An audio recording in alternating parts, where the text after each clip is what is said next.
अस्सलाम वालेकुम। जहाँ भी रहें खुश रहें, आबाद रहें, अल्लाह ताला हम सबको अपने हिफ्ज़-ओ-मान में रखे। तो आज की रेसिपी हम लेकर आए हैं स्ट्रॉबेरी जैम की। आजकल बाज़ार में बहुत ही अच्छी स्ट्रॉबेरी आई हुई है और अल्लाह ताला ने हमें बहुत सी नेमतें अता की हैं। तो हमें हर सीज़न में अल्लाह ताला की दी हुई हर नेमत का फ़ायदा उठाना चाहिए। तो इसलिए हमने आज रेसिपी आपसे शेयर की स्ट्रॉबेरी जैम की। बहुत ही मज़े की बनती है, बच्चों के लिए बनाएं। बाज़ार से सस्ती घर में खुद ही तैयार करें। तो रेसिपी का आगाज़ करते हैं। इसके लिए हमने 1 पाव के करीब फ्रेश स्ट्रॉबेरी ली है। स्ट्रॉबेरी अच्छी किस्म की लेनी है और ताज़ा लेनी है। स्ट्रॉबेरी को हम अच्छी तरह से धोकर साफ़ कर लेंगे। स्ट्रॉबेरी के ऊपर बहुत ही मट्टी लगी होती है, इसलिए इसे पानी से अच्छी तरह से धो लें और साफ़ कर लें। और स्ट्रॉबेरी पर जो ऊपर पत्ते लगे होते हैं उसे हम उतार देंगे ताकि स्ट्रॉबेरी अच्छे तरीके से साफ़ हो जाए। और अगर आप हमारे चैनल पर नए हैं तो आप हमारे चैनल को सब्सक्राइब कर दें, लाइक कर दें, शेयर कर दें और हमारी वीडियो को पसंद किया करें। अगर आपको हमारी रेसिपी और वीडियो पसंद आती है तो आप हमारे चैनल को सब्सक्राइब कर दिया करें, हमारी वीडियो को फुल वॉच किया करें। तो इसी तरह से हम सारी स्ट्रॉबेरी को साफ़ कर लेंगे।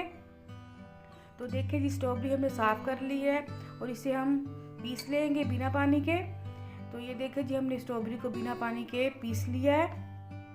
एक प्यारा सा सॉस पैन लेंगे, इसमें हम पीसी हुई स्ट्रॉबेरी शामिल कर देंगे। स्ट्रॉबेरी हमारी जो वो 1 कप है,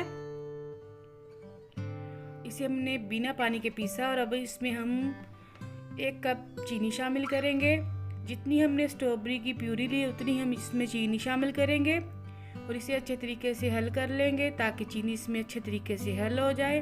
और इसमें उबाल आने का इंतज़ार करेंगे। ये देखें जी, उबाल इसमें आ चुका है और इसे हम तकरीबन 4 से 5 मिनट के लिए पकाएंगे ताकि इसका कलर जो है वो चेंज हो जाए और इसका कच्चापन भी जो है ख़त्म हो जाए। तो पकाते हुए इसमें चम्मच चलाते रहें ताकि नीचे ना लगे। तो देखें जी, इसको पकते हुए तकरीबन 5 मिनट हो चुके हैं और ये अपना कलर जो है वो चेंज कर चुकी है और ये तकरीबन बन कर तैयार है। आप इसका टेक्सचर जो है वो देख सकते हैं। हम इसे इतना ही गाढ़ा रखेंगे, अगर इसे ज़्यादा गाढ़ा करेंगे तो ये ठंडी होने के बाद जम जाएगी और इसमें चीनी के क्रिस्टल बन जाएंगे। ये देखें जी, ये इतनी ही गाढ़ी होनी चाहिए। ठंडी होने के बाद ये खुद ही गाढ़ी हो जाएगी। तो अब हम इसका फ्लेम जो है चूल्हे का बंद कर देंगे और इसमें हम एक चीज़ शामिल करेंगे जिससे ये 6 महीने तक ख़राब नहीं होगी। तो इसमें हम शामिल करेंगे 1 चुटकी के बराबर टाटरी और इसे हम अच्छे तरीके से हल कर लेंगे। टाटरी डालने से चीज़ें ख़राब नहीं होती, इससे चीज़ों की शेल्फ़ लाइफ जो है वो बढ़ जाती है और आप इसे 6 महीने तक रख कर इस्तेमाल कर सकते हैं। तो टाटरी डालने से चीज़ों में फंगस या जाला नहीं लगता। तो ये देखें जी, अल्हम्दुलिल्लाह हमारी जैम जो है वो बनकर तैयार है। बहुत ही खूबसूरत कलर आया है इसका। और अब हम इसे एक शीशे के जार में भर लेंगे। जार को हमने गर्म पानी से धोकर अच्छे तरीके से खुश्क कर लिया और सारी जैम जो है हम इसमें भर लेंगे। 50 रुपए की स्ट्रॉबेरी से हमने आधा किलो जैम जो है वो अल्हम्दुलिल्लाह बनाकर तैयार कर लिया है। आप भी इसी तरीके से अपने घर में अपने बच्चों को कम बजट में बना कर दें, बाज़ार से बहुत ही महंगी मिलती है।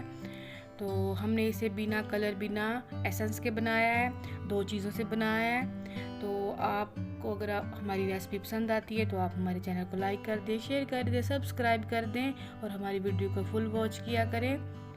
तो रमज़ानुल मुबारक में भी आप इसे सहरी में इस्तेमाल कर सकते हैं। रोटी के साथ, ब्रेड के साथ, पराठे के साथ भी लगा कर खा सकते हैं और अपने बच्चों को भी दे सकते हैं। अल्लाह ताला हम सबको अपने हिफ्ज़-ओ-मान में रखे। अल्लाह ताला सब औलादों को नेक और सालिह औलाद नसीब फरमाए। अल्लाह ताला सब बीमारों को शिफा अता फरमाए। जो हमारे प्यारे इस दुनिया से चले गए हैं, अल्लाह ताला उनकी मग़फ़िरत फरमाए और उन्हें जन्नतुल फ़िरदौस में आला मुक़ाम अता फरमाए। अल्लाह ताला हम सबको रमज़ानुल मुबारक के रोज़े रखने की तौफ़ीक़ अता फरमाए। फूड एंड कुकिंग को दीजिए इजाज़त, हमें दुआ में याद रखें। हमारी तरफ से आपके लिए बहुत सारा प्यार। अल्लाह हाफ़िज़।